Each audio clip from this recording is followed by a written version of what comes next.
নমস্কার। আপনারা আছেন হিলিং টাচের সাথে। আমি বিশ্বজিৎ অধিকারী, আপনাদের সাথী। আপনারা যে পাপিটা দেখতে পাচ্ছেন, এই পাপিটা একটা অ্যাসাইটিস রোগের আক্রান্ত। এই অ্যাসাইটিস রোগের মেনলি যেটা সিমটমস, সেটা হচ্ছে পেটে জল জমা। এটা একটা কিডনির সংক্রান্ত রোগ, খুব বাজে রোগ। দেখতে পাচ্ছেন পাপিটাকে কতটা পেটটা ফুলে আছে। এর টোটালি হচ্ছে আপনার জল জমে আছে। সেই জলটা বার করা হচ্ছে এবং আপনারা প্রায় ওর পেট থেকে 1 থেকে 1.5 লিটার মতো জল বের হয়েছে।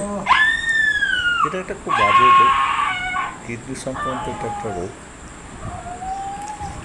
চিকিৎসা চলছে। আপনারা সকলে প্রার্থনা করুন ও যেন সুস্থ হয়ে ওঠে, আমাদের সকল প্রচেষ্টা যেন সফল হয়, ও যেন আবার পৃথিবীতে খেলাধুলা করতে পারে যেরকম করছিল। আপনারা থাকুন হিলিং টাচের সাথে, হিলিং টাচের পাশে। আর একটু এই চ্যানেলটাকে একটু সাবস্ক্রাইব করবেন আর সকলে প্রার্থনা করবেন। নমস্কার।